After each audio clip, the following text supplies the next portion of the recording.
Hoy quiero invitarte a que juntos entendamos a Venezuela.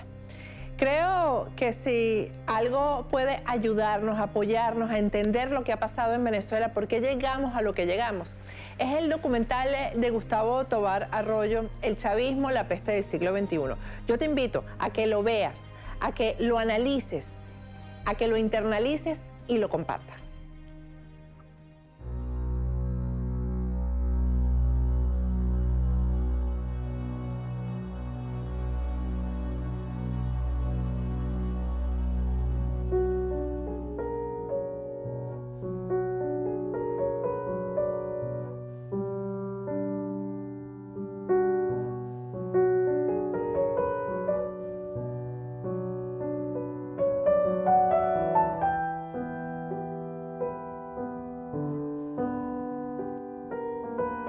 Desde los orígenes de la civilización, el peor enemigo del hombre ha sido el hombre.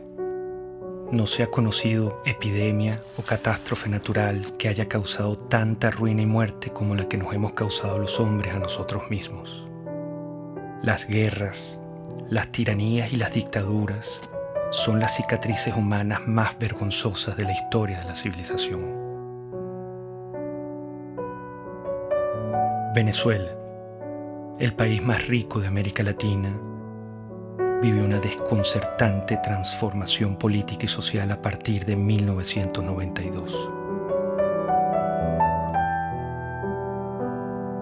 Un carismático caudillo militar fue el protagonista de este tiempo. Yo dificulto que hoy en verdad haya en Venezuela una persona que se acueste con hambre. Nos hemos dejado entrampar en caracterizar a los sistemas políticos por lo que dice el caudillo. No debe haber pobreza en Venezuela. Y para ello yo sigo comprometiendo mi vida. Nunca he visto un país que colapse completamente. Colapse desde el punto de vista económico, colapse desde el punto de vista social, colapse desde el punto de vista político, colapse en las instituciones. Tenemos que llegar a cero miseria, a cero pobreza en los próximos años. No es fácil. Es haber arrasado a uno de los países más ricos del mundo.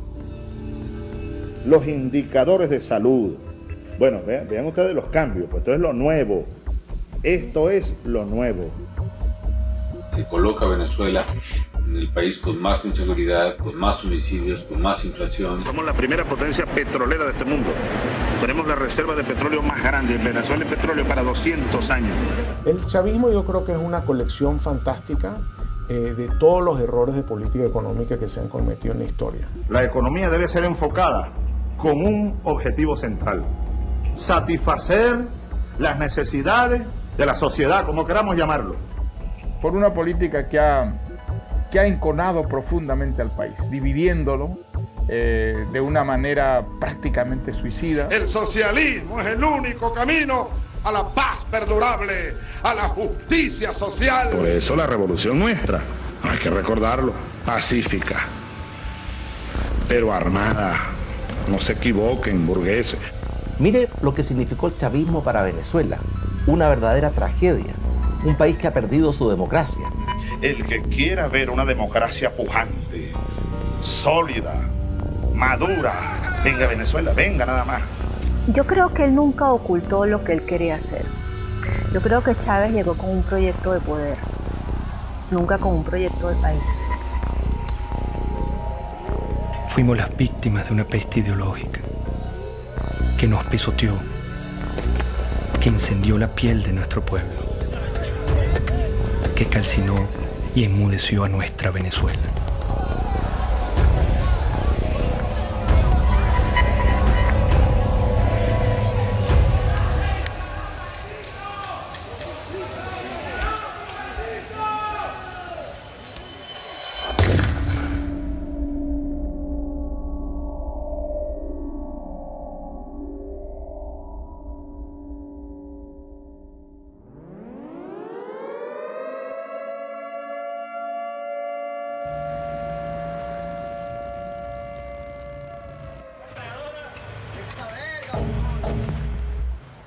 Al filo de la medianoche del 4 de febrero de 1992, Venezuela era sorprendida con un sangriento golpe de Estado. Un grupo de militares intentó asesinar al presidente Carlos Andrés Pérez para hacerse del poder. La ira militar latinoamericana se volvía a pronunciar. Compañeros, lamentablemente, por ahora, los objetivos que nos planteamos no fueron logrados en la ciudad capital. Es decir, nosotros acá en Caracas no logramos controlar el poder. Ese no fue su primer discurso.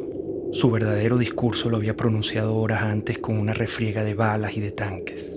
Aquel militar había disparado su delirio de poder sobre la cabeza de Venezuela. Había herido de muerte a la democracia. Bueno, Chávez representó un retroceso para Venezuela. Seguramente la democracia venezolana era imperfecta y necesitaba muchas reformas. Creo que cuando termine esta pesadilla que vive Venezuela, habrá una comprensión cabal del desastre que significó el golpe de Estado.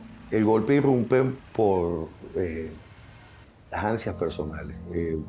Ellos argumentaron que había un problema social, que ellos venían a hacer justicia. Chávez, desde que entró a la Academia Militar, prácticamente planeó la insurgencia, desde que era teniente.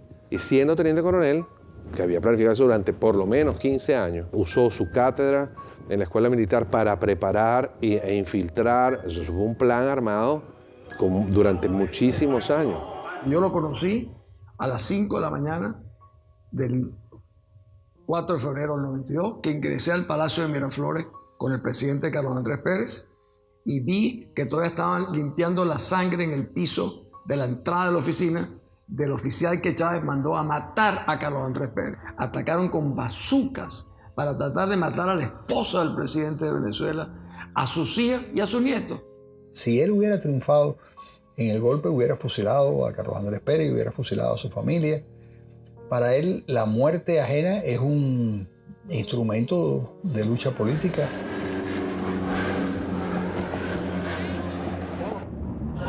Este es un boletín extraordinario de El Observador. Ustedes pueden observar en este momento cuando uno de los aviones Bronco intenta lanzar cohetes al... Exactamente en este momento está cayendo uno de los cohetes cerca del Palacio. En estos momentos, señores, ustedes pueden observar cómo acaba de caer un cohete cerca del Palacio de Miraflores. Parece que una de las partes del Palacio de Miraflores sí sufrió bastantes daños, uno de los muros. Yo fui días después del 4 de febrero a Miraflores, vi todas las balas en todos lados. Y después me tocó ser ministro durante el 27 de noviembre, donde vi los asesinatos en el Canal 8, el set de crímenes que cometieron también ahí. Era el regreso del golpismo a Venezuela, era el regreso del militarismo, que tanto daño nos han hecho, tanto el golpismo como el militarismo. Hugo Chávez, como tantos otros tiranos, asaltaba la historia dando 2 golpes de Estado. Centenares de venezolanos asesinados, la mayoría de ellos con disparos en la cabeza, marcaban el principio de una era. Lo volaron. Rafael Caldera fue uno de los fundadores de la democracia en Venezuela. Fue presidente y senador vitalicio. Al día siguiente del golpe de Estado, su enemistad con Carlos Andrés Pérez y su propia soberbia lo hacían justificar la matanza.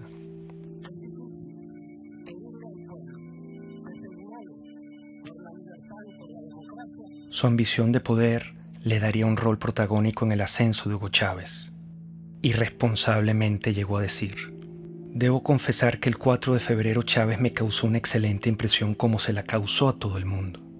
Aquellos segundos que usó Chávez en la televisión presentaron un hombre equilibrado, sensato.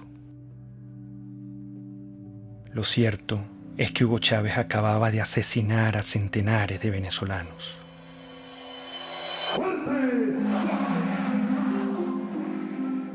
Con la finalidad de conformar un movimiento político que logre conquistar la presidencia de la República, el comandante Hugo Chávez, uno de los líderes de la asonada militar del 4 de febrero del año 92, se incorporó hoy a la vida cívica luego de que el presidente Rafael Caldera le otorgó la libertad. Esta generación militar que tomó el camino del sacrificio se forjó en el Fuerte Tiuna, en los cuarteles militares, va a demostrarle a los politiqueros venezolanos cómo se conduce un pueblo hacia el rescate de su verdadero destino. Le dieron un sobreseimiento a los golpistas y ni un solo venezolano le levantó su voz. Eso es un indicador de que no sabíamos lo que era la democracia. Las democracias se defienden con uñas y dientes. El movimiento bolivariano revolucionario 200 va a la calle, a la carga, a tomar el poder político en Venezuela.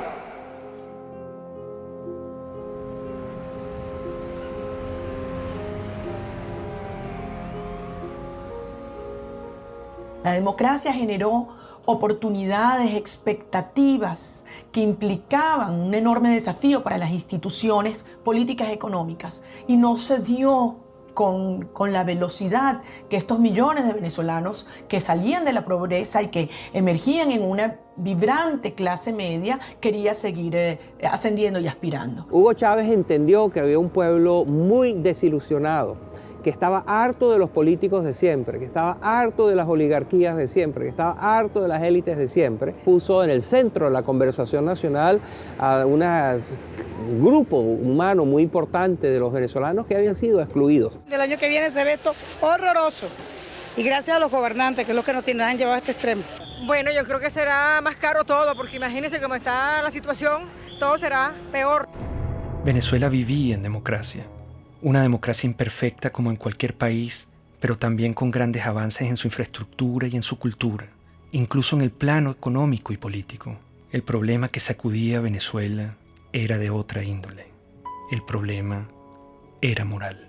Empieza la declinación de la corrupción, el centralismo, la incompetencia, las élites que miraban desde atrás y querían obviamente servirse del gobierno, pero no querían servir en el gobierno. En mi opinión, fueron los empresarios venezolanos, fueron los medios de comunicación venezolanos y fue la cúpula política venezolana la que trajo a Chávez. Había un hartazgo con la clase política, había un hartazgo con los partidos principales, había un hartazgo con la dirigencia. Bueno, yo creo que el año próximo va a ser un poco difícil, puesto que la perspectiva que nos está dando el gobierno es porque vamos a tener que apretarnos más el cinturón de lo que tenemos. Venezuela padeció momentos críticos de corrupción en el pasado. Quedó una tierra fértil para que llegara un Mesías. Chávez logró comunicarse directamente con el pueblo venezolano. Chávez es el hombre que realmente nos va a ayudar a llevar la democracia como tiene que ser. Que es el hombre que estamos esperando para que transforme nuestra patria. Las grandes causas que traen a Chávez son las mismas que en todos estos regímenes, y es que la democracia, que siempre, en casi todos los casos, tiene una presencia previa. La República del Weimar presidía a Hitler, el presidencialismo italiano presidía a Mussolini. Sí, hay una presencia, una democracia previa. Esa democracia previa no lleva el liberalismo, el individualismo a todos los rincones del país. La clase política no había entendido que la democracia hay que alimentarla, hay que cultivarla, hay que cuidarla permanentemente. Comenzó a decaer. Esos 40 años de democracia fueron los primeros y los únicos 40 años en los que Venezuela estuvo gobernada por civiles. Un sistema democrático que logró una serie de avances de éxito para la población venezolana, pero en sus últimos años, yo diría en sus últimos 10, 15 años, empezó un debilitamiento. Y un debilitamiento que yo lo puedo identificar cuando empiezan los procesos de reelección presidencial. Eso castró el futuro y la modernización de la democracia al truncar las nuevas generaciones que pudieran ascender a dirigir las distintas organizaciones políticas. La gente se cansó. El chavismo llega, creo que por un desgaste de la clase política, sabiendo que en muchos de nuestros países lo que tuvimos durante muchos años fue el bipartidismo. Lo cual ha llevado a la gente en muchos países a buscar una solución distinta, un outsider, como decimos esto.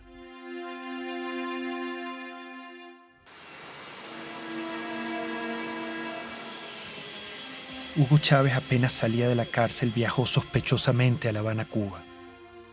Fue recibido con honores de jefe de Estado por Fidel Castro. Ahora, nuestro homenajeado de esta noche, el comandante Hugo Chávez. Cuba es un bastión de la dignidad latinoamericana y como tal hay que verla y como tal hay que seguirla y como tal hay que alimentarla. Y lo hizo. Prometió extender la mano al proyecto revolucionario de Castro y usar el petróleo de Venezuela como recurso político de expansión ideológica. Un proyecto estratégico de largo plazo, en el cual los cubanos tienen y tendrían mucho que aportar, mucho que discutir con nosotros. Es un proyecto de un horizonte de 20 a 40 años. Un inmenso abrazo bolivariano para todos ustedes.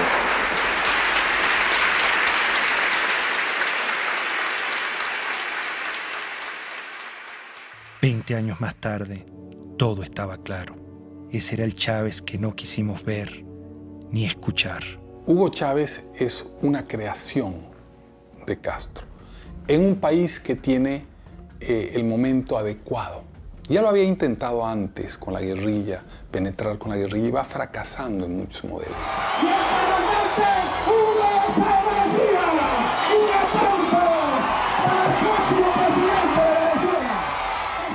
Llegó a Venezuela y se lanzó a la presidencia de la República.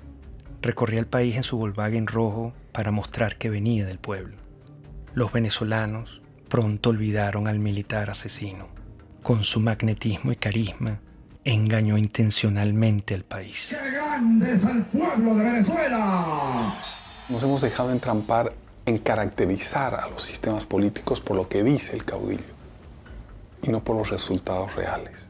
Para defender un pueblo masacrado, expropiado, mancillado y humillado por esas cúpulas políticas que le expropiaron el derecho a la vida.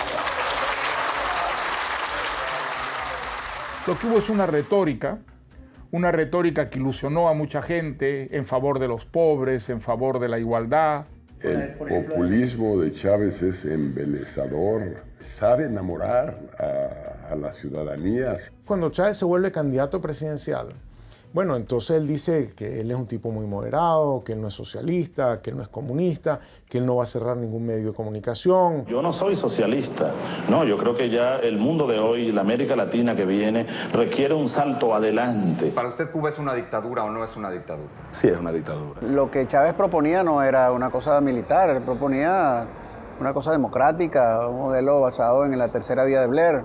Aquí hay un modelo de transición de 5 líneas. Yo te la dejo y espero pues las críticas y los aportes. Pero esa no es la tercera vía, esa es la vía venezolana. Pero la referencia de tercera vía es porque estamos buscando una economía humanista y un sistema político que sea democrático verdaderamente, que atienda al ser humano, Granier, que sea humanista, decimos.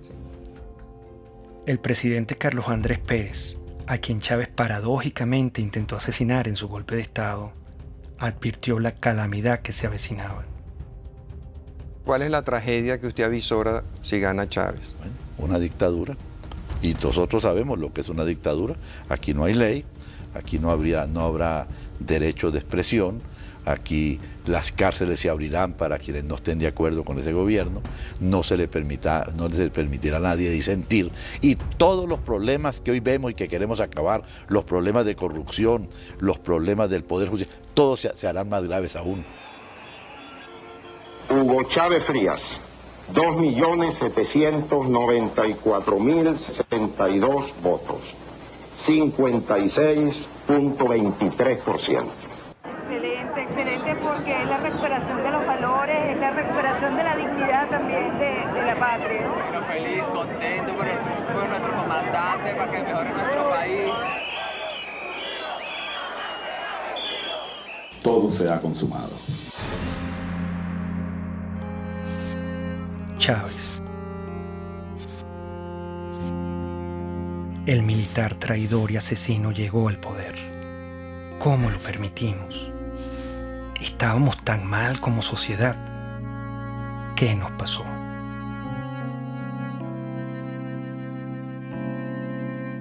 Cuando yo conocí a Hugo Chávez, yo le dije, te advierto una cosa, lejos de ser tú la solución, tú eres la encarnación del problema de Venezuela. El hecho de que tú seas presidente es la demostración más clara de que este país fracasó. Yo no creía que pudiera tener éxito. Lo que oía del propósito, el propio juramento de la Constitución, me parecía de un adanismo esencialista muy peligroso. Te juro sobre esta moribunda Constitución, impulsaré las transformaciones democráticas necesarias para que la República Nueva tenga una carta magna adecuada a los nuevos tiempos. Lo juro. Yo he sido siempre reformista. Entonces, todos los liquidacionistas me parecen que son ahistóricos, que van en contra de la historia, que crean lo que Malraux decía, revoluciones que son un día de fuego y 50 años de humo. Chávez se encuentra con una nación rota, malherida y rabiosa, presa fácil para un caudillo populista. Yo creo que Chávez era un personaje muy simple, cuando yo lo conocí. Simple en sus planteamientos políticos, que no tenía claros. Quería un cambio en Venezuela, pero no sabía exactamente muy bien hacia dónde. Chávez, el líder o el payaso o el cómico o el político, saca de la tumba a ese Drácula que causó tantas millones de muertes y tanta pérdida de valor en el siglo pasado, y lo desentierra y lo pone a caminar precisamente en nuestra América Latina y destroza Venezuela. En México se dice que no hay pillo que no sea simpático, ¿no? Y yo creo que Chávez es una perfecta descripción de eso. Por lo menos era muy simpático. No quiero abundar en la parte del pillo. Siempre lo que quiero y mis palabras es la ley.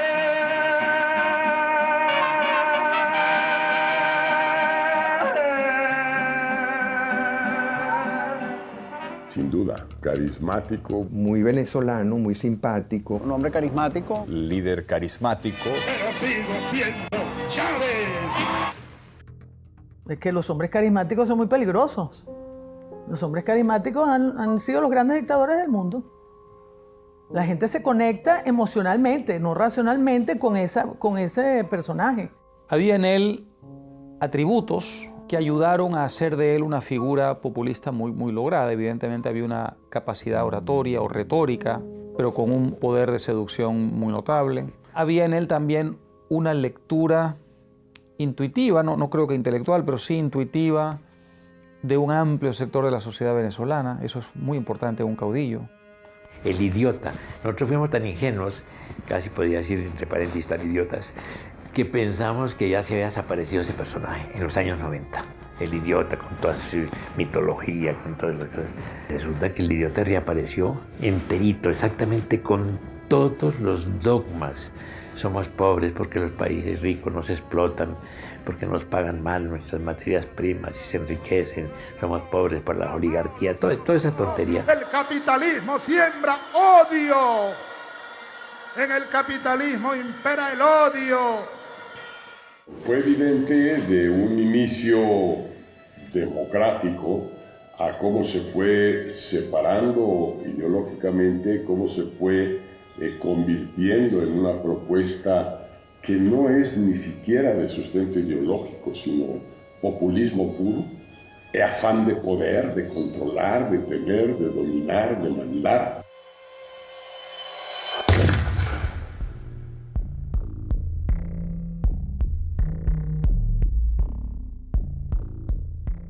Menos mal que surgió en su momento y a tiempo la Revolución China. Menos mal que existió Mao Zedong. Al chavismo lo define muy bien la necrofilia ideológica, que es una manera que yo estoy utilizando para describir este amor apasionado por ideas muertas, por ideas que han sido probadas en un país una y otra vez y han fracasado, ideas que han sido probadas en otros países y también fracasan, y sin embargo las abrazan y las adoran y las tratan de seguir impulsando a pesar de que tenemos toda la información de que no funciona. El chavismo es el rescate de unas ideas mezcladas en una ensalada anacrónica que pasan por el marxismo, por las teorías de Engels, por el libro rojo de Mao, el verde de Gaddafi, Simón Bolívar, todo mezclado. Esta revolución, así lo digo como cristiano, es profundamente cristiana. ¡Viva Cristo el Redentor! De izquierda, derecha, centro, maoísta, centroísta, no sabemos qué es lo que es. Por algunos dicen que yo soy pastor evangélico. palero, santero, católico, cristiano. Marxista no soy porque no me formé en el marxismo. Es una nueva forma de caudillismo militar. Y también soy marxista. Es muy confuso en su formulación porque es capaz de mezclar una figura como la de Bolívar con un pensamiento de fondo aparentemente marxista. Es tremendamente confuso, es una nueva forma de populismo. El hombre desde siempre había sido un comunista.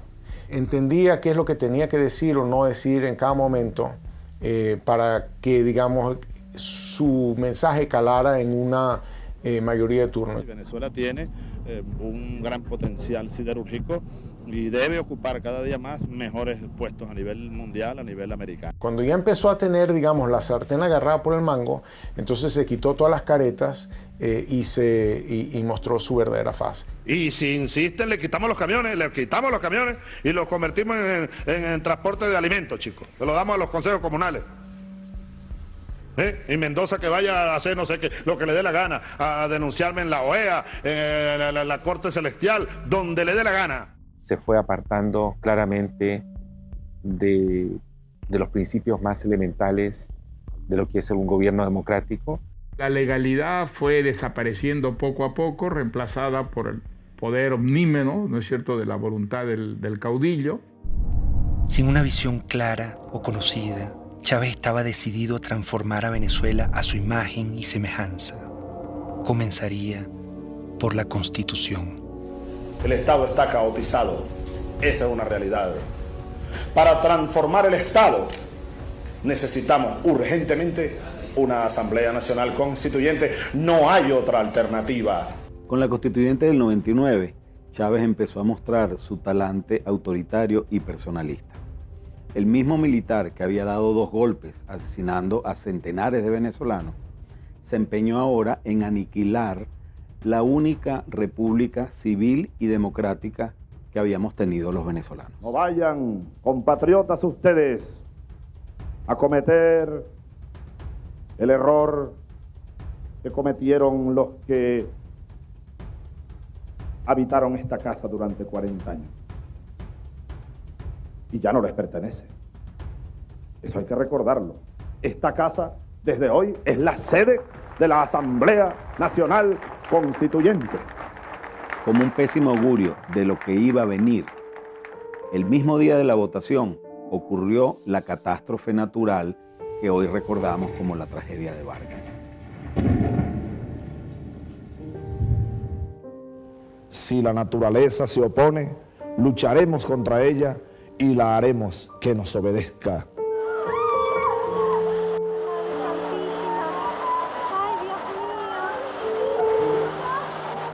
Ha nacido la República Bolivariana de Venezuela.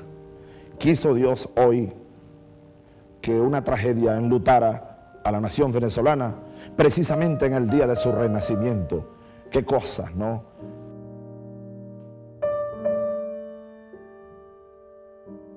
El drama que se vive en el estado Vargas es definitivamente inarrable. No se conoce las personas que perdieron la vida en esta implacable tragedia natural. El drama no finalizaba. Chávez rechazó la ayuda humanitaria ofrecida por los Estados Unidos y profundizó el horror y la tragedia. Vargas era un bastión desde el punto de vista geográfico, geopolítico, porque es la entrada del país, es el puerto, es el aeropuerto. Y si se sembraba una recuperación por la vía estadounidense, pues yo iba a ser la imagen más notoria de lo que implicaba la recuperación de Vargas.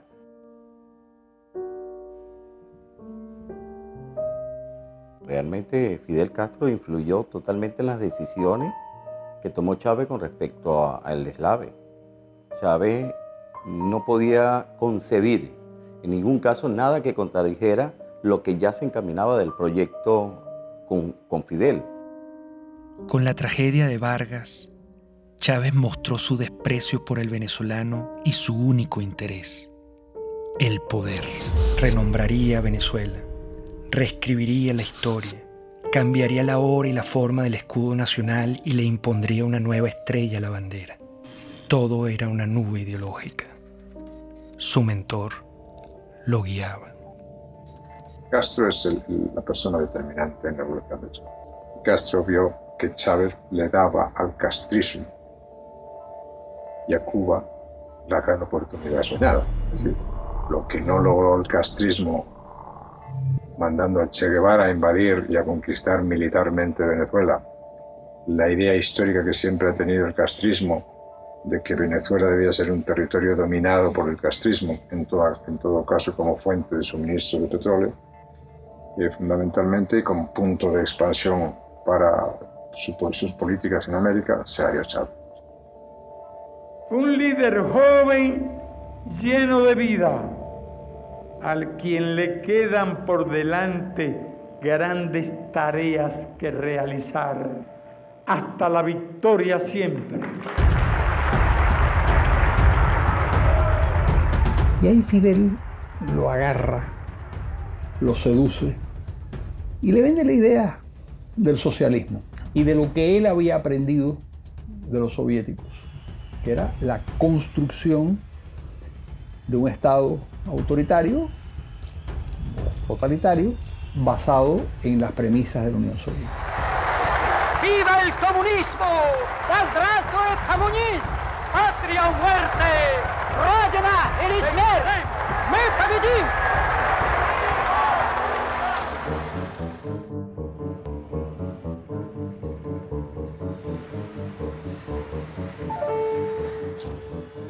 Venezuela se vestía de verde oliva. Se convertía en un cuartel. Revolución socialista, vaya General Canelones, patria socialista o muerte. ¡Venceremos! La figura de teniente coronel es, digamos, la primera vez que tiene autonomía para comandar tropa.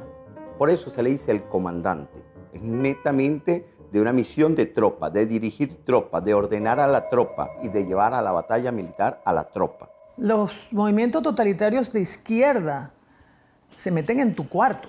No puedes ir a comprar lo que te da la gana, no puedes educar a tu hijo como tú quieras, no puedes viajar, no puedes tener tus documentos, no te permite tomar ninguna decisión libremente. Él dijo, la revolución es pacífica pero no pendeja, porque los tanques, los aviones, los fusiles y los cañones de las Fuerzas Armadas están al servicio de la revolución. Porque de ahora en adelante tendremos generales, almirantes, oficiales y tropas revolucionarios, antiimperialistas, socialistas y chavistas, para que les duela más.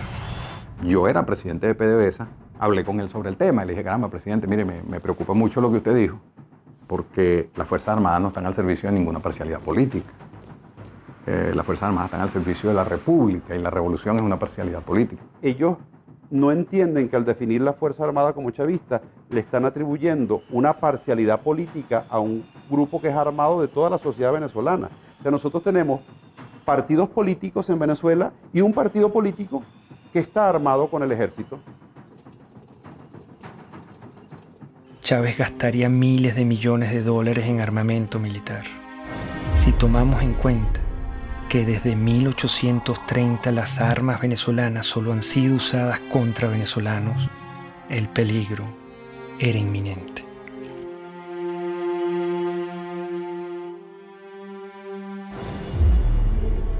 El precio del petróleo, cerca de $100 el barril. Desde nuestro punto de vista es un precio justo. Ya a los 7 meses, 8 meses de Chávez, el petróleo sube y ese es el gran factor que utiliza él para poder irradiar su revolución. Un barril de petróleo que pasa de $8 a $150 y que permitió entonces comprar todas las complicidades dentro y fuera del país. Estos irresponsables, porque fueron unas personas sin ningún control, empezaron a utilizar ese dinero para adquirir poder político internacional y poder político nacional, lograron una combinación en la cual de una u otra manera tenían al pueblo contento. Con la subida de los precios del petróleo, la primera institución comprada o más bien secuestrada sería el sistema electoral, acción encubierta y determinante para consolidar su poder. Nosotros todos los rectores del Consejo Nacional Electoral estamos constitucionalmente en la obligación de defender a la institución. La primera jugada maestra fue en el sistema electoral. Pusieron al frente del Consejo Electoral a Jorge Rodríguez, un psiquiatra experto en manipulación de masas y en manipulación de la verdad. A partir de entonces, nunca más en Venezuela hubo una elección libre y transparente como se conoce en las democracias del mundo entero.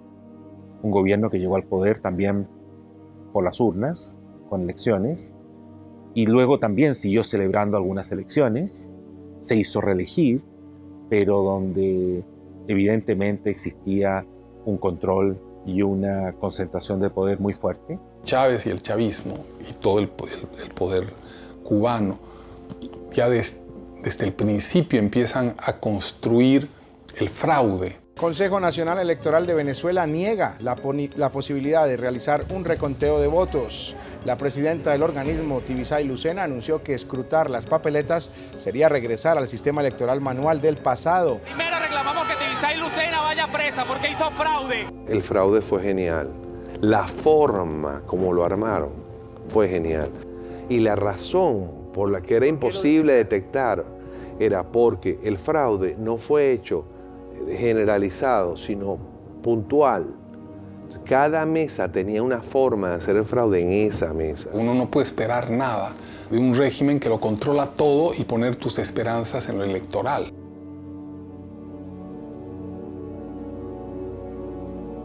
La lucha geopolítica iniciaba.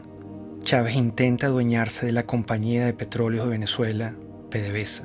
Necesita su dinero para consolidar su poder. Esa élite de PDVSA ha pasado la línea. Entonces yo anuncio lo siguiente. Anuncio la destitución, despido de las siguientes personas. El 11 y 12 de abril del año 2002 fue consecuencia de su intento de radicalización al mandar 50 leyes que nadie había discutido, al confrontar la autonomía de Petróleos de Venezuela, al radicalizar su posición con respecto a lo que era un equilibrio político en el cual, digamos, la gente pensaba que habían ciertas normas de convivencia. Yo no tengo problema de rasparlos a toditos si a toditos hubiera que rasparlo. Ante el autoritarismo chavista, la gente no se quedó tranquila. El 11 de abril, Chávez había pretendido tomar control arbitrariamente de PDVSA para concretar su proyecto hegemónico latinoamericano. Frente a esto, millones de venezolanos salieron a las calles a protestar como nunca antes se había visto en la historia de Venezuela. Que prosigamos pacíficamente nuestra marcha a solicitar la renuncia del presidente de la República. El canal 2 se llama, como todos sabemos, Radio Caracas Televisión. El canal 4 se llama Venevisión. Y el canal 10 se llama Televen. Esos tres canales están en este momento fuera del aire. ¿Hasta cuándo? No sé.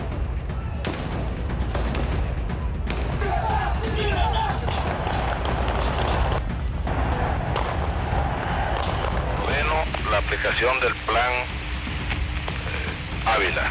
Y el primer movimiento que vamos a hacer es la columna del batallón Ayala. Muchos manifestantes fueron asesinados.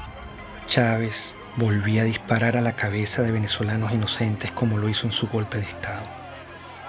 Hay que responsabilizar como ejecutor a Rodríguez Chacín. Hay que, como autor intelectual y jefe de esa banda de delincuentes, al propio Chávez, al propio presidente de la República. Esto es una acción contra el sentimiento más noble del venezolano. ¿Usted pudiera decir que la acción de los francotiradores estaba bajo conocimiento del presidente? Absolutamente seguro que estaba bajo conocimiento, que fue ordenada. Estamos frente a un asesino, con toda la extensión de la palabra.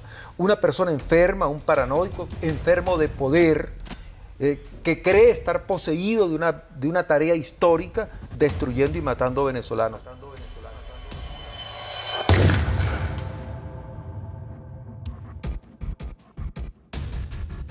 La certeza de que el país estaba encaminado hacia los peores pasos posibles me llegó el 11 de abril de 2002, porque era un país en el que el odio, el resentimiento y la violencia se habían enseñoreado ya, y se habían enseñoreado desde el poder contra la ciudadanía.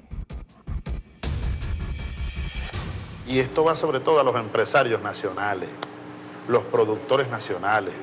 Algunos andan metiéndoles miedo que si yo les voy a quitar la tierra que tienen, las vaquitas que tienen, no les vamos a quitar nada, les vamos a dar.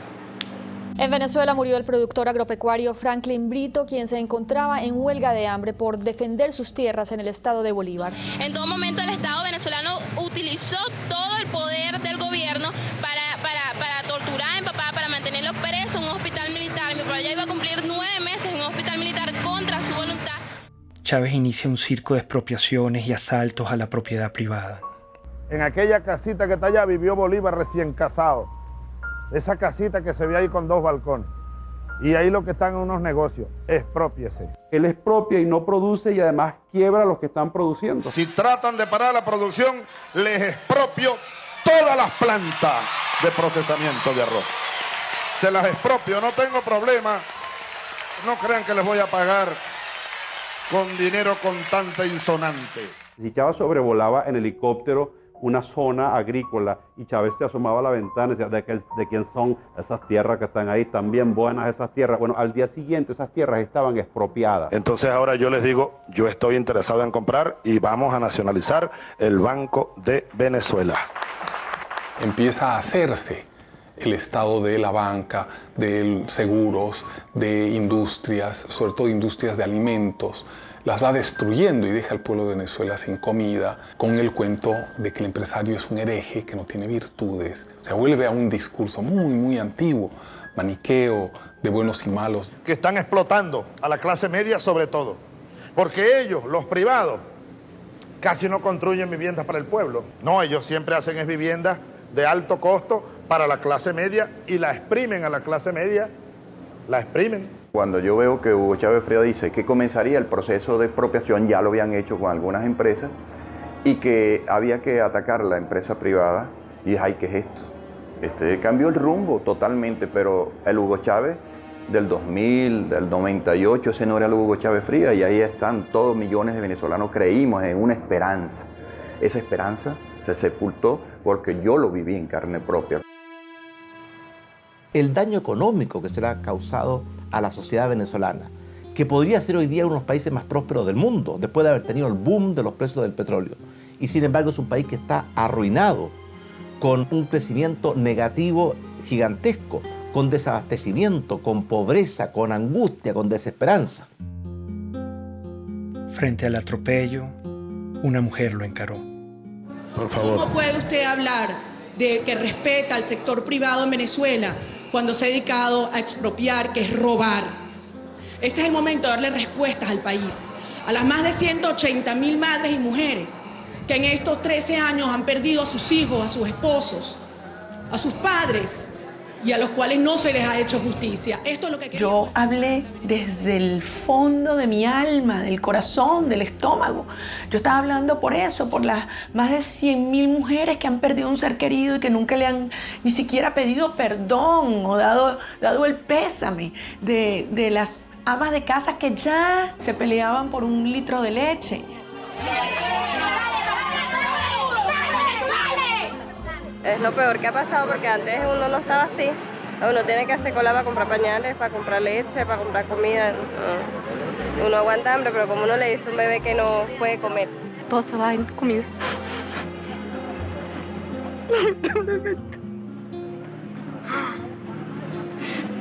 Estamos pasando trabajo.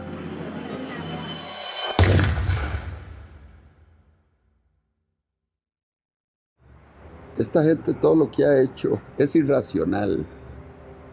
Si hubieran tenido algún economista sensato que les hubiera dicho, esto no se puede hacer. El trueque. Y al final todos salimos ganando. ¿Saben cómo se llama eso? Socialismo. No, aquí no estamos produciendo para ganar dinero. El chavismo yo creo que es una colección fantástica de todos los errores de política económica que se han cometido en la historia. En los libros de texto están llenos de cosas que el mundo ya ha aprendido a no hacer. Pues el chavismo las ha hecho todas. Venezuela tiene el peor desempeño económico del mundo. En este momento no hay país que tenga una caída del producto más grande que la de Venezuela, no hay un país que tenga la inflación más grande que la de Venezuela, no hay un país que tenga la escasez más grande que la de Venezuela. Bueno, la situación económica no está bien. Nosotros vendíamos pollo, pernil, hervido, todo eso. Esto funcionaba bien. De repente, todo se fue para abajo. La situación del país está terrible, lo que provoca es llorar. Todos roban, todos. Todo es una corrupción total. El chavismo es un fenómeno político difícil de explicar a quien no ha estado en Venezuela y a quien no lo ha vivido. Y exacerbó al límite nunca imaginable uno de los grandes males de nuestra historia, que es la corrupción administrativa. Y entonces los que uno vio que llegaron aquí, como decía Chávez, con las patas en el suelo, hoy son grandes potentados, grandes millonarios. El único camino a la justicia es el socialismo, no es el capitalismo, no es ese canibalismo que se quiere implementar en el Estado. Pero no es contradictorio hablar de capitalismo cuando usted tiene una corbata de Louis Vuitton, unos zapatos Gucci. Yo no sé claro que no es contradictorio, porque yo quisiera que Venezuela produjera todo eso y entonces yo comprar todo lo que se produzca aquí y no tener que importar el 95% de los rubros que consumimos. Hicieron un negocio como jamás se ha visto. Pues. Nosotros hemos presenciado el gran saqueo que se le ha hecho a Venezuela, que probablemente en ningún país del mundo haya habido un saqueo tan a fondo y tan organizado como este que hubo en nuestro país. Es mentira que hubo una lucha contra la corrupción, todo lo contrario, este ha sido el gobierno más corrupto que ha existido en la historia de Venezuela, aprovechándose del histórico barril del petróleo que llegó a superar los $100 varios años. Tanto gasto desproporcionado y lujo se apoyaría con el crimen organizado. En entrevista exclusiva con NTN 24, Emily Blasco, corresponsal del diario ABC en Washington, aseguró que el hijo del fallecido presidente Hugo Chávez utilizó aviones de la petrolera estatal PDVSA para transportar droga hacia el extranjero. En el libro Ilícito lo que yo simplemente documento es que no hay nada nuevo con respecto al crimen, excepto que llegó el siglo XXI y le añadió la posibilidad de tener grandes carteles criminales que operan internacionalmente y que trafican con todo tipo de ilícitos, de gente, de drogas, de armas, de dinero y de política. El chavismo es un proceso por el cual el lumpen, los sectores delincuenciales de una sociedad, se apoderan del poder. No son los intelectuales que uno soñaba en el marxismo-leninismo que se apoderaban del poder. Son los sectores más delincuenciales de la sociedad. Y por eso son tan audaces, por eso pueden ser tan crueles. Y por eso tienen un hambre de poder que no respetan amigos, que no respetan a quienes los han apoyado. Que yo voy a gobernar con los mejores, con los más capacitados. No tengo compromisos partidistas, ni personales, ni particulares con nadie. Chávez lo que hizo fue, para preservar el poder, crear varias bandas de pandillas. Y estas pandillas tienen distintos jefes. Y eso explica la estratificación, eso explica por qué Venezuela se convirtió en un narcoestado, cómo Venezuela se convirtió en un sistema cleptocrático. Cuando la gente me dice este es un estado fallido, yo digo es un narcoestado criminal fallido. El ministro de Interior, Justicia y Paz, Miguel Rodríguez Torres, indicó que las maletas contenían 1,3 toneladas de droga, una de las incautaciones más grandes que se han hecho en Francia. De acuerdo con Rodríguez, un total de 22 venezolanos han sido detenidos, de ellos 8 son militares. Este régimen, que con las dos manos, la izquierda y la derecha, robaba, destruía, también tenía geopolíticamente dos manos. La mano petrolera, la mano negra, la mano fuerte, y la mano blanca de la cocaína que venía de Colombia y se redistribuía de Venezuela. Conforme va debilitándose la mano negra, la mano petrolera, pues hay más necesidad de la mano blanca. En México se discute y se debate si al Chapo Guzmán lo extraditan a Estados Unidos. En Venezuela el Chapo Guzmán sería ministro. A través de este medio de comunicación, Lindsay Salazar, quien es uno de los hombres importantes de la seguridad que tuvo Diosdado Cabello, denunció que el presidente de la Asamblea Venezolana sería el líder del Cartel de los Soles, una banda de narcotráfico internacional que tendría entre sus miembros a varios militares venezolanos. Diosdado Cabello es oriundo también del estado donde yo nací también. Era un muchacho muy humilde del pueblo del Furreal, pero la ambición desmedida de este señor se convirtió a tal magnitud que con el Pollo Carvajal, general narcotraficante vinculado al Cartel del Sol, que hacía lo que le ordenaba Diosdado Cabello, impulsaron y protegieron el narcotráfico en Venezuela. Es una cosa terrible lo que voy a decir, pero esto ha funcionado más como una banda delincuencial que como un sistema político. Por eso es tan difícil explicárselo a la gente de fuera. Venezuela se convirtió en un narcoestado. Jueces, ministros, diputados, incluso la familia presidencial era acusada y encarcelada por ello. Los índices de criminalidad se desataron. El peor problema que hoy tenemos en Venezuela, incluso con la escasez y la inflación que hay, yo estoy convencido que es la inseguridad. Es la inseguridad que es la consecuencia del 98% de impunidad. Una impunidad que protege a las bandas organizadas, una impunidad que protege a aquellos que tienen granadas, que tienen fusiles, que andan en vehículos blindados. Estamos presos y con temor. Tenemos mucha inseguridad, muchos malandros en la calle que nos callan. Y esto no puede seguir así. Que en el mes de marzo, en esos 30 días, en la morgue de Caracas, haya habido ingresos de muertos por violencia que se equipararían a las muertes por violencia de un año de la España de 46 millones de habitantes, es aterrador.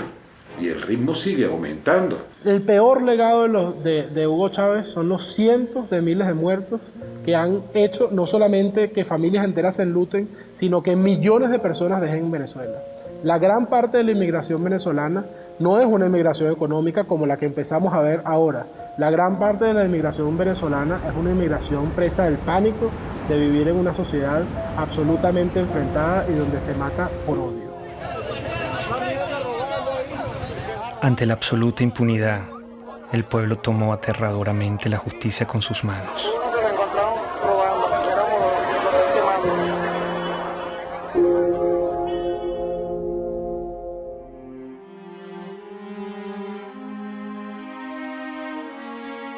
En la lógica totalitaria no existen argumentos, existen posiciones e intereses. Y está la revolución y lo que le conviene a la revolución, y están los enemigos de la revolución y lo que le conviene a los enemigos de la revolución. Y si tú dices algo, nunca te contestan una idea. Porque hay informes de que estuvo en la Orchila. En claro, la de la Orchila. Tú estás repitiendo basura. Por eso, Tú lo que estás aquí es repitiendo basura. Eso no es cierto. Tú por tu boca estás repitiendo basura. No, yo le estoy preguntando. Pero está bien. Mi labor es preguntar. Está bien, pero estás recogiendo la basura. Estás recogiendo el basurero, el estiércolero. Siempre te hablan de ti, de tu posición, de tus intereses, pero no de la idea. Yo creo que sin lugar a dudas la violencia que se vive en Venezuela, de todo tipo, es también producto del discurso. Para que no sean ridículos, ¿vale? Es un tarado, es un imbécil, no sabe ni hablar. Es un fascista. Y este bandido lo tiene con su plata. Se concentró en una forma de hacer política abiertamente polarizante, generando la división entre los buenos y los malos. ¡Y jalabola de los yanquis! ¡El candidato jalabola! Métodos horripilantes, degradación verbal, violencia. ¡Yanquis de mierda! ¡Váyanse al carajo 100 veces!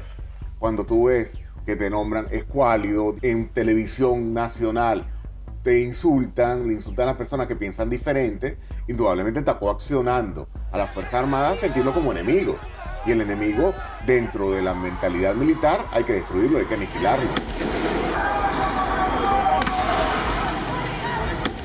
Chávez empezó a ser amigo o a presentarse como amigo de aquellos violadores a los derechos humanos como eran Gaddafi, que inclusive fue invitado a Venezuela y le dieron honores.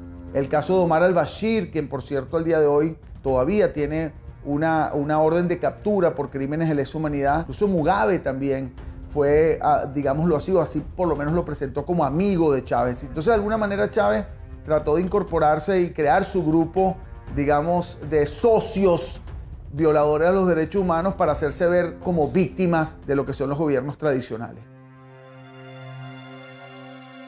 En América Latina también tenía sus aliados. Las fuerzas del comunismo, del terrorismo y del narcotráfico lo postularon como su líder continental. Poco después de su charla privada con los directores de varios medios de comunicación, el ministro de Defensa hizo una corta intervención en la que dio por cierta las pruebas sobre la presencia de guerrilleros en Venezuela. Lo que dice Manuel Marulanda a Chávez en uno de los párrafos que reza así es lo siguiente: nosotros, es decir las FARC, siempre estaremos atentos en caso de agresión gringa a aportar con nuestros modestos conocimientos en defensa de la revolución bolivariana de Venezuela. La FARC y el ELN no son ningunos cuerpos terroristas, son ejércitos que ocupan un espacio. Hay que darle reconocimiento a las Fuerzas Armadas Revolucionarias de Colombia y al Ejército de Liberación Nacional. La primera declaración me llamó la atención porque hablaba de la imparcialidad frente a la guerrilla colombiana. Y yo le llamé la atención, le dije, presidente Chávez, usted está llegando a un país en que hay democracia, hay instituciones, por lo tanto usted como presidente de una hermana república como de Venezuela no puede hablar de imparcialidad. Pero él mantenía ese discurso. A veces cuando yo hablaba con mi canciller y hablábamos con otros presidentes, creíamos que era un poco, esa es la inexperiencia de Chávez, y yo creo que todo estaba absolutamente calculado. La milicia popular va a tener su vehículo, su armamento, sus cuarteles de milicia y su organización. Ustedes son una fuerza guerrillera, pues, para decirlo más claro. La milicia, yo podría decir que es un partido armado, que es un cuerpo que crece y se desarrolla casi al mismo volumen de las Fuerzas Armadas orgánicas. Y hay otra cosa muy delicada, que son los colectivos, organizaciones armadas. Todo es el poder, para mantenerse en el poder. Vemos entonces milicias o colectivos armados disparando contra personas. Vemos agresiones ya no solo disparando civiles contra personas, sino de cuerpos o agentes del Estado que trabajan y han sido estructurados para trabajar en favor de la revolución.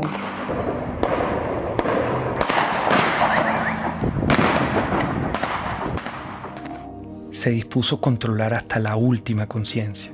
No quería críticas. La libertad de expresión también debía ser pisoteada.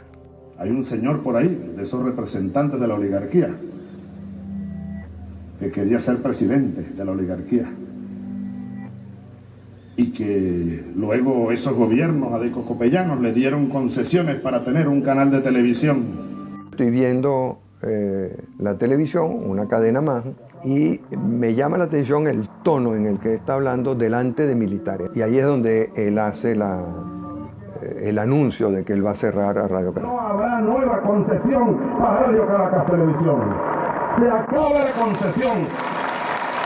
Ya está redactado la medida.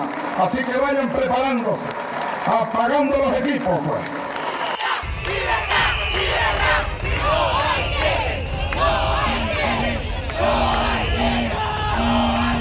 La idea no es el cierre de los canales de comunicación, es más apertura, la fuerza de las ideas y el apoyo a la democracia del pluralismo. Pero no nos van a cerrar la conciencia y nos van a cerrar el corazón. El presidente Hugo Chávez ratificó que este domingo a medianoche sacará del aire a la cadena Radio Caracas Televisión, una medida criticada internacionalmente como un acto de censura. La única forma en que la concesión no termine es que el domingo 27 a medianoche Hugo Chávez no sea presidente de Venezuela. En el fondo era querer controlar los medios de comunicación, que eso fue lo que lo llevó a diseñar esta cosa de la hegemonía comunicacional y ir cerrando la libertad de expresión hasta que queda un pequeño espacio. Y una vez leí que los jóvenes hacen política desde la indignación, ¿no? Yo creo que lo que nos motivó en el 2007 fue la indignación. Es como que vimos que se metieron en nuestra casa, te apagaron la televisión, ese momento fue muy dramático cuando se acabó la señal, fue algo que se metió en la vida de uno, no era tanto si Chávez era popular o no, sino que era ilegal y era inmoral y estaba malo y era inaceptable que decidieran por ti. No podemos ser ajenos a lo que pasa en el país, no podemos vivir en un cuadrito, libertad de expresión y estamos en la calle. Me motivó a mí en 2007, o lo que me llevó a dar un paso al frente para colocarme en la vanguardia, fue especialmente la libertad de expresión y muy específicamente el cierre de RCTV.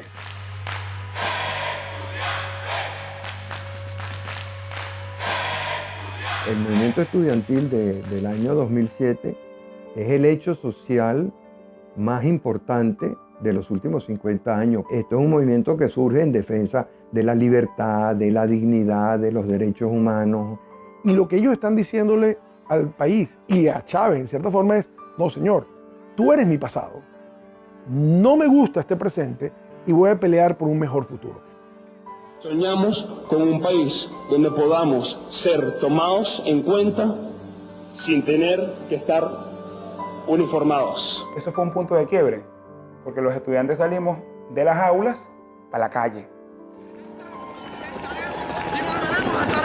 Si fuera necesario, pero el pueblo tiene que salir, pero el pueblo tiene que acompañarnos, pero la gente en esos barrios de Caracas, oprimida, pobres y sin posibilidades, tienen que salir a pelear por su futuro.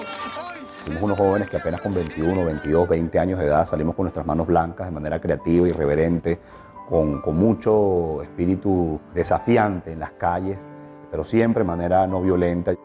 Y le demostramos al mundo, y hoy lo podemos ver en perspectiva, que la reserva más importante que tiene Venezuela era la reserva moral de los estudiantes. Ese movimiento estudiantil logró generar pasión, esperanza, energía, fe en la gente que sí se podía. Pese al surgimiento del movimiento estudiantil, Chávez siguió su proyecto hegemónico. Decidió transformar la Constitución para poder eternizarse en el poder y convertir a Venezuela en un comunismo a la cubana.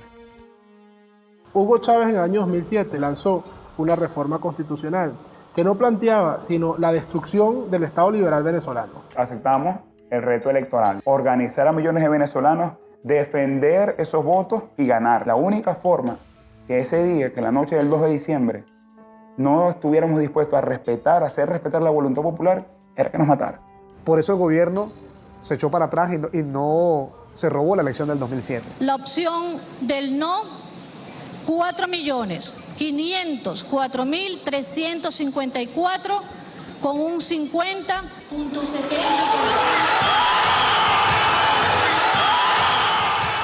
Hay un quiebre de ese proceso político. El presidente Chávez lo obligan a reconocer la victoria del movimiento estudiantil y de Venezuela y cataloga esa victoria como una victoria de mierda. Es una victoria de mierda. Y la nuestra, llámenla derrota, llámenla, pero es de coraje, es de valor, es de dignidad. Ese movimiento estudiantil le originó nada más y nada menos que la única derrota que tuvo Hugo Chávez, la única derrota que se llevó a la tumba el 2 de diciembre de 2007, cuando se frenó la reforma constitucional. Creo que es allí donde empieza la debacle de Hugo Chávez y que culmina, por supuesto, en lo que hoy tenemos, que es el desastre absoluto. La derrota frente al movimiento estudiantil radicalizó sus políticas de persecución contra la oposición. Convirtió en enemigo a todo aquel que no se le doblegaba. Y yo lo acuso ante el pueblo y ante el mundo por golpista y por fascista. Tú te das cuenta de que en el patrón hay sistematicidad que empieza por la estigmatización criminal, la señalización de una persona como un criminal. Compadre, vamos a ver quién va preso primero, desgraciado, si tú o yo. Hasta su eventual encarcelación, su persecución y su neutralización a través del uso del sistema judicial. Tenemos el caso emblemático de María Lourdes Afiuni, una persona que por ser juez y por cumplir con sus funciones fue individualizada como enemigo expresamente por el presidente Hugo Chávez Frías. Entonces habrá que meterle pena máxima a esta jueza y a los que hagan eso, 30 años de prisión. Eso crea un efecto intimidatorio de escalada, un efecto dominó ante todos los jueces, porque ningún juez pues hoy día en Venezuela va a tomar una decisión contraria al gobierno porque sabe que va a ir preso y además en el caso de la jueza Afiuni hasta abusada sexualmente. El poder se estaba empezando a servir, estaba empezando a utilizar a las autoridades del sistema judicial, a las autoridades del sistema penal, a las policías, a la fiscalía, como armas de persecución por motivos políticos. Fechas en las que se han producido cerca de 4.000 detenciones, arrestos o privaciones arbitrarias de la libertad de fundamentalmente jóvenes por protestar contra el poder. Ese pobre muchacho no estaba haciendo nada. Ha pasado con los médicos, los farmacéutas, la religión judía, los hebreos también han sido perseguidos. Aprovecho para condenar de nuevo, desde el fondo de mi alma y de mis vísceras, al Estado de Israel. Maldito seas, Estado de Israel. La Iglesia Católica. Si quiere, hágalo, señor cardenal, para que usted termine. Se siguen reuniendo. Preso. Preso con sotana y todo. No hay nadie en Venezuela en este momento, al día de hoy, que no pueda decir que de una u otra manera no ha sido víctima de alguna forma o alguna modalidad de persecución por parte del gobierno.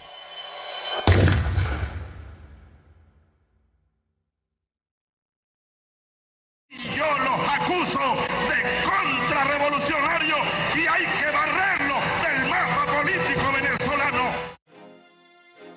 Oye, me acusaban de todo lo que le acusaban.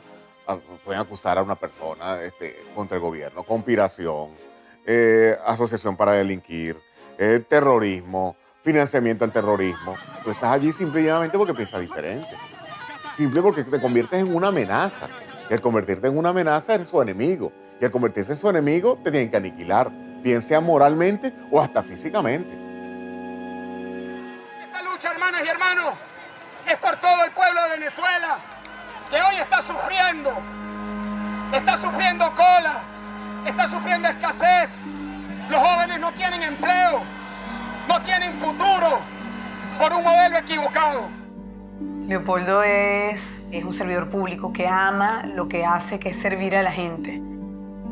Hoy está encerrado precisamente por eso, porque es bueno. Este gobierno lo que ha hecho es perseguir y dividir a los buenos. Persiguen lo que funciona, dañan lo que funciona, lo que es el verdadero venezolano. Primera autoridad civil es Antonio Ledesma en Caracas. Y se presenten 120 y tantos hombres que el modo como se llevan a Antonio Ledesma es para hacer una película. El ejercicio del terror como mecanismo de poder. ¿Por qué está Leopoldo López preso? ¿Por qué está preso Antonio Ledesma? ¿Por qué? Porque el mensaje que transmite la revolución es muy claro. El líder político que ordene una movilización de calle, no importa lo que sea, va preso. Que la comunidad internacional se pronuncia diciendo que eso es inconstitucional, que viola los derechos humanos. Está bien, ¿cuál es el problema? Esa es parte de la receta de Fidel. Si te tienes que quedar aislado, te quedas aislado. ¿Cuál es el problema? Doy la orden de una vez, señor ministro de Defensa, ministro de Interior y los jefes de la policía. Me le echan gas del bueno y me lo meten preso.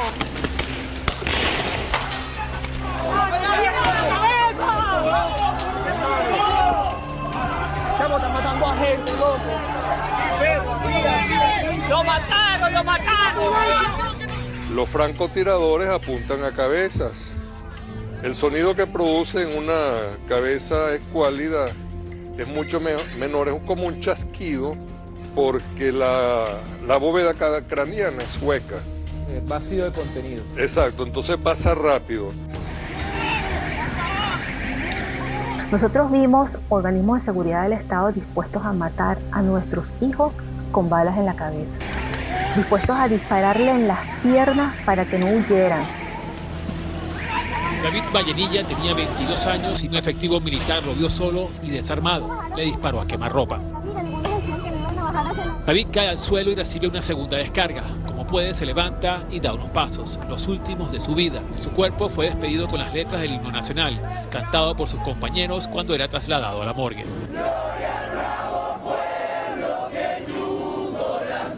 Es la segunda muerte de un manifestante que es asesinado por militares delante de cámaras de televisión en menos de una semana.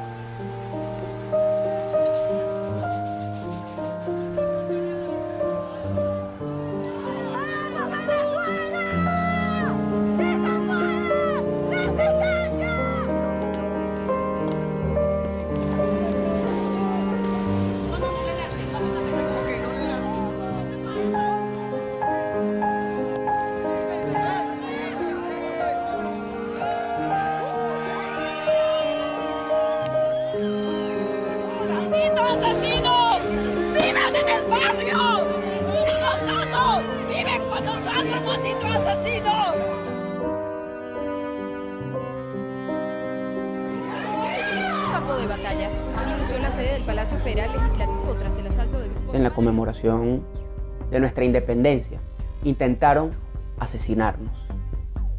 Intentaron acabar con la vida de parlamentarios electos por el voto popular. Unos golpes no son nada en comparación a los casi 100 jóvenes que han asesinado esta dictadura en Venezuela. Nosotros los diputados, si exigimos sacrificio, debemos estar dispuestos al sacrificio. Sí, los golpes nos duelen, pero no es más allá del dolor que sentimos cada vez que vemos que se nos deshace el país. La tortura ha sido en Venezuela sistemática porque Hugo Chávez hizo un guión con sus organismos de seguridad del Estado que todos siguieron. Los mismos funcionarios, los mismos métodos para lograr lo mismo, que es el control social, para castigar al disidente, para causarle más daño. No solamente estás preso, sino que además te torturo. Y bueno, los nuevos métodos de tortura, que son las torturas blancas, ¿no? Que se implementan en la llamada tumba.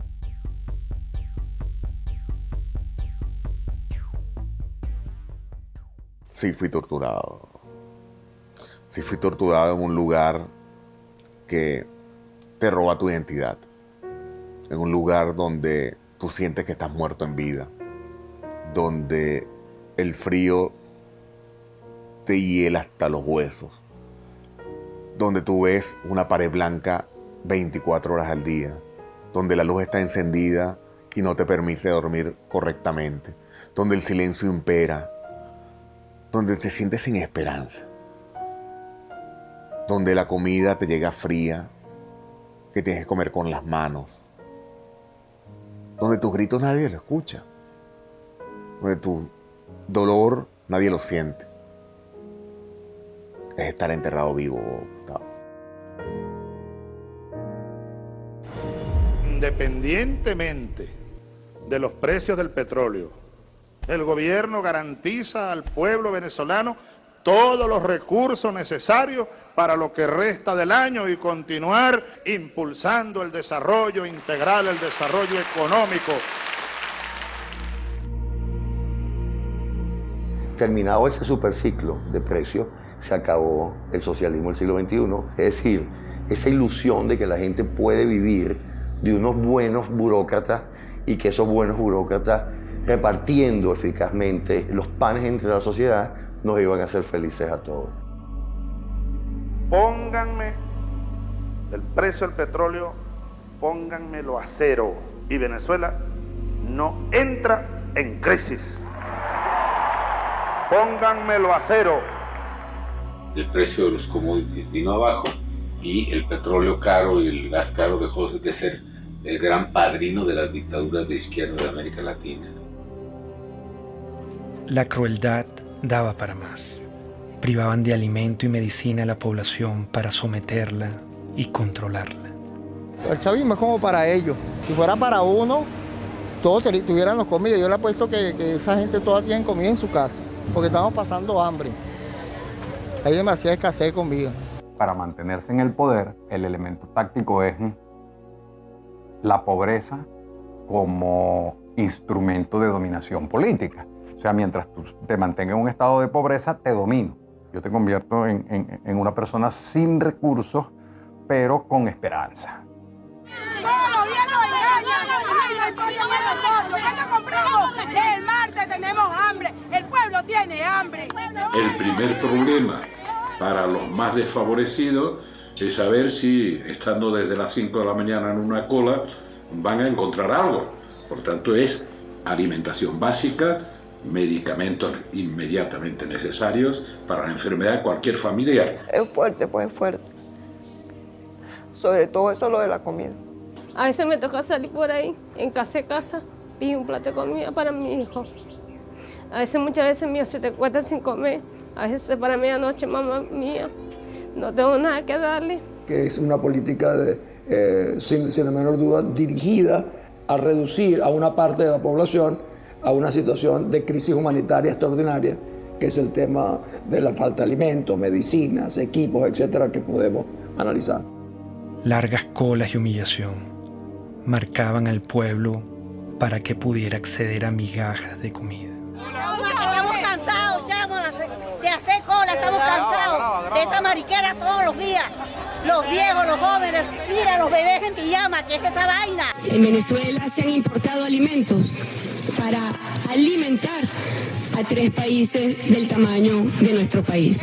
A la canciller Rodríguez, que es una mentirosa, que le damos comida a 3 naciones. Si no hay comida para Venezuela, ¿cómo le vamos a dar a 3 naciones? Si un venezolano va a una farmacia hoy, 90% de escasez en medicamentos para la atención, 99% de escasez para medicamentos neurológicos para el Parkinson y las convulsiones, 70% de escasez en analgésicos y antipiréticos, 80% de escasez en antibióticos. Yo como médico jamás he visto una biopsia que diga usted tiene cáncer de derecha, usted tiene cáncer de izquierda. Son enfermedades a las cuales hay que darle atención, a las cuales el Estado está en obligación de atender y hoy lamentablemente no lo está haciendo, no está sucediendo. El problema de la salud venezolana no fue de plata, plata hubo.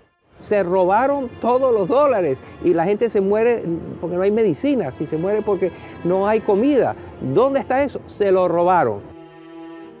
Es la impotencia de ver cómo la gente a mi alrededor se está muriendo por hambre, por falta de medicina, por oxígeno en un hospital. 18 años que un régimen, porque esto no lo puedo llamar yo gobierno, destrozó el país. Se olvidó del pueblo y se olvidó que ese pueblo los puso en el poder y se olvidó que ese pueblo tiene necesidades.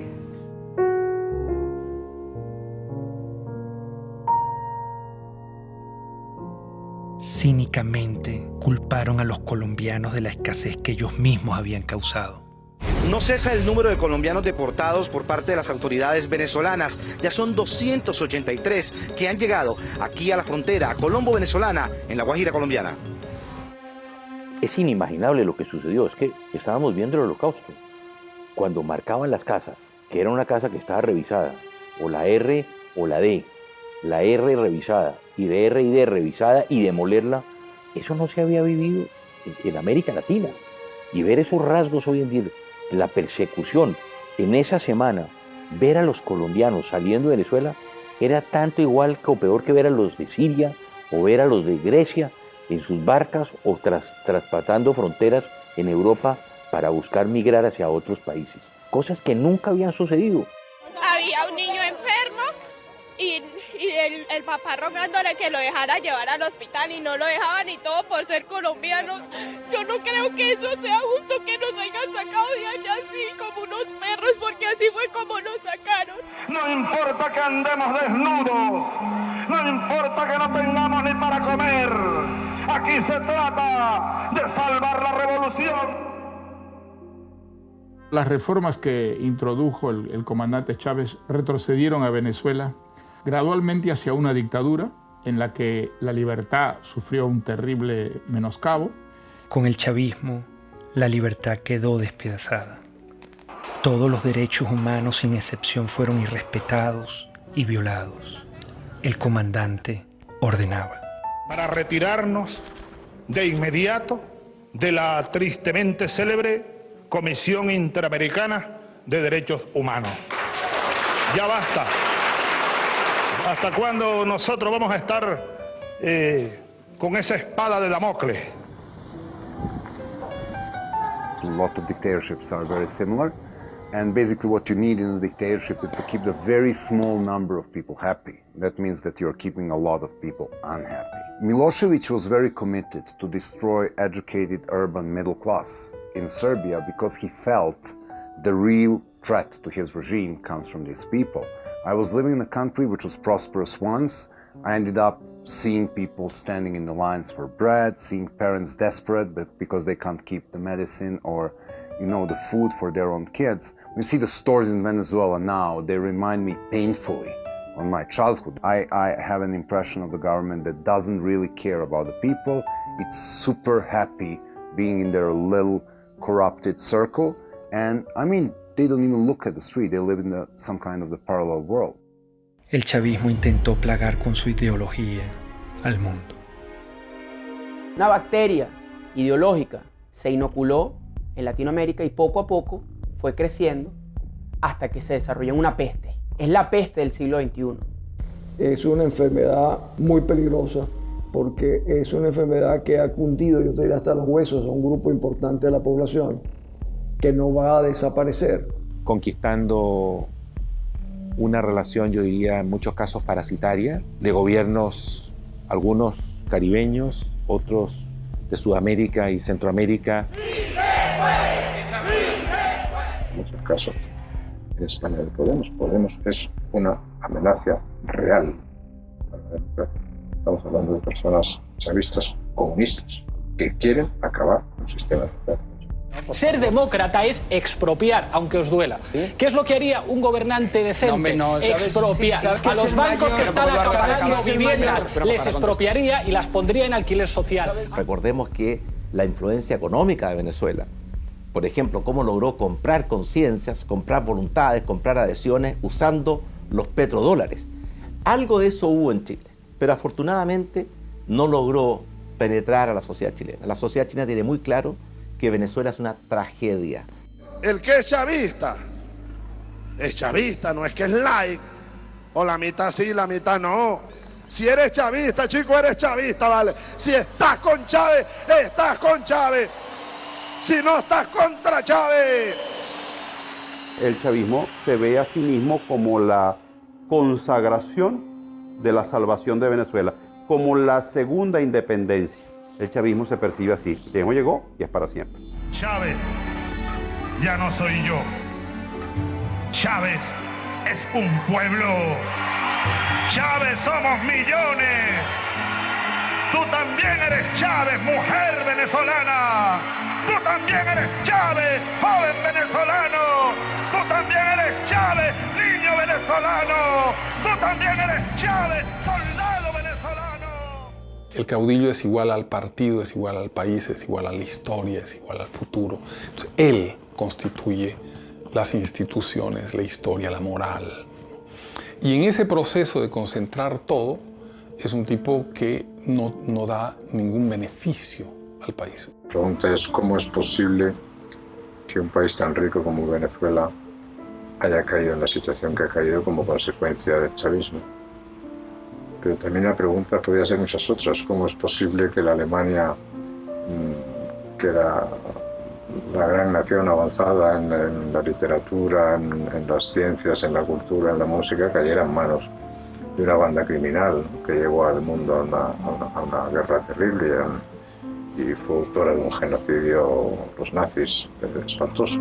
Chávez empezó a convertirse en un traidor a la identidad venezolana. Empezó a cubanizar a Venezuela y empezó a introducir conceptos políticos que no forman parte de nuestra cultura. Yo creo que ese fue el gran error de Hugo Chávez. Creo que en la cima del poder se perdió y en la cima del poder adquirió unas ideas completamente desvinculadas con la sociedad.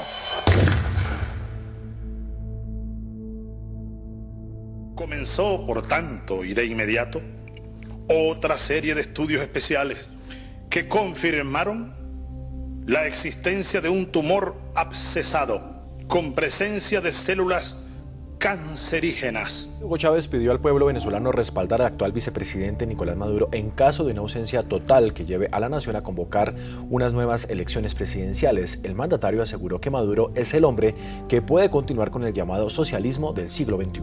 Si algo ocurriera, repito, que me inhabilitara de alguna manera, mi opinión firme, plena como la luna llena, irrevocable, absoluta, total, ustedes elijan a Nicolás Maduro como presidente de la República Bolivariana de Venezuela. Yo se los pido desde mi corazón. Nicolás Maduro. Su único atributo conocido fue que era su guardaespaldas, su chofer, su compañero más cercano e íntimo. Maduro, ¿quién es? Es un don nadie, no hay la pasión por Venezuela, solo tiene una encomienda del moribundo que le dijo: no me le aflojes a la revolución bolivariana. Me visitan las mariposas. Debe ser que me reconocen como un mariposón. Multiplicarnos, así como Cristo multiplicó los peces. Portugal y Venezuela, estamos en el mismo continente. Se ve que la influencia de los cubanos fue determinante. Maduro es el hombre formado por los cubanos, Maduro es el hombre cercano a los cubanos, y convencieron a Chávez, o Chávez se convenció de que ese era el sucesor y por eso lo nombraron. No pudieron nombrar a otro más competente, nombraron a alguien no tan competente por su cercanía con los cubanos. Recibimos la información más dura y trágica que podamos transmitir a nuestro pueblo. A las 4:25 de la tarde de hoy, 5 de marzo, ha fallecido el comandante presidente Hugo Chávez Frías.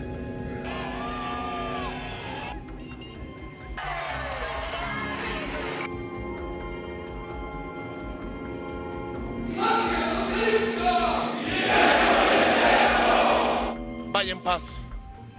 Aquí nosotros seguiremos su misión.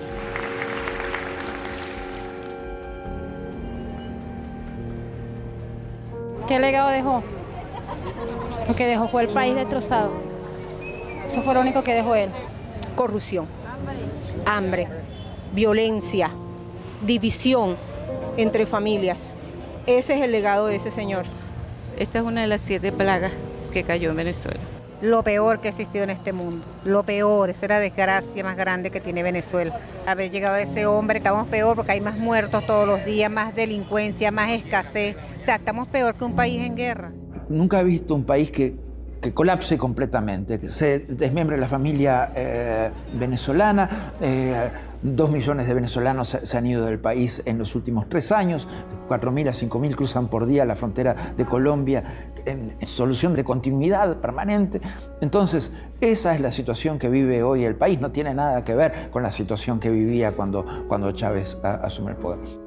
Su gran legado es demostrar que ni éramos tan fuertes, ni éramos tan demócratas, ni éramos tan hermanos, ni éramos tan guerreros, ni éramos tan sólidos, ni éramos tan echados para adelante. Que era fácil darle un empujón a eso, tirarlo todo por la borda y montarse sobre la gente. Nadie se puede imaginar que un país que no esté en guerra esté viviendo lo que está viviendo Venezuela. Ha destruido el sentimiento de pertenencia de los venezolanos como una unidad, como una ciudadanía compartida. ¡Estamos pasando hambre! ¿Puedes creer que esto sea justo, vale? El país cambió, la gente cambió, las miradas cambiaron. Ya tú en Venezuela no ves sonrisas, no ves alegría, ves indignación, ves frustración, ves miedo. Y eso lo vimos todos los días. Nos dañaron profundamente. Mire lo que significó el chavismo para Venezuela, una verdadera tragedia. Un país que ha perdido su democracia, donde no se respetan los derechos humanos, donde se persigue a los adversarios como si fueran delincuentes. Estamos en un país ahorita muy necesitado. Tenemos que comer comida de la basura. La situación que estamos viviendo ahorita es fea, ¿no? En el nombre de los pobres, de la justicia y de la paz, se ha cometido el crimen más grande en la historia de nuestro país. El crimen de lesa humanidad es un ataque masivo o sistemático a la población civil cometido por una organización, que puede ser estatal o no estatal, de acuerdo a un plan. La existencia de presos políticos, la tortura a esos presos políticos, la detención como instrumento político, la generación de violencia como instrumento político, la muerte de manifestantes u opositores. En todos los años del chavismo fueron 2.000 personas que fueron asesinadas, lo cual implica una utilización del asesinato como mecanismo de sujeción y de represión para sostener el aparato político bajo control. El artífice, el creador de la criatura, se llama Hugo Chávez Frías. Matar a una persona en Venezuela se llama homicidio, pero matar a todo un pueblo de hambre se llama chavismo.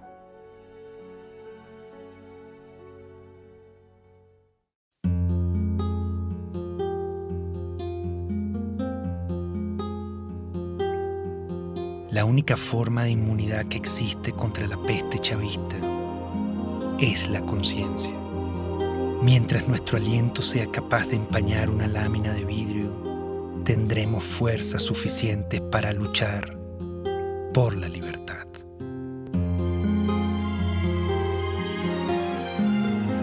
La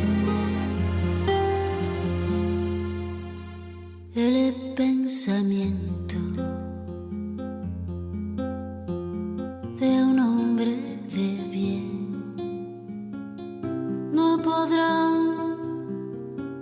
nunca encarcelar.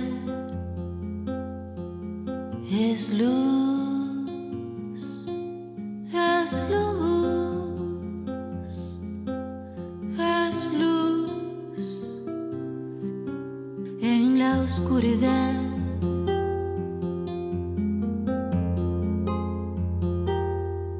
Dijo el poeta en su pesar que el destino es la libertad. Bala en el pecho,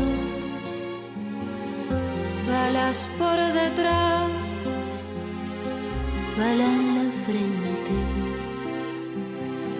balas al andar,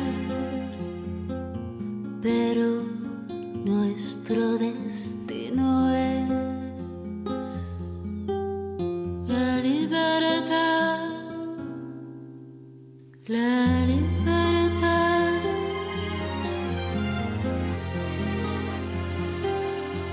Todos los sueños de un hombre de bien no podrán nunca encarcelar. Son luz, son luz, son luz en la oscuridad. El poder tiene miedo de caer, pero caerá. Él caerá. El poder tiene miedo de caer, pero caerá. Ahí caerá. Nuestro destino es la libertad, la libertad. Luz, es luz, es luz en la oscuridad. Nuestro destino.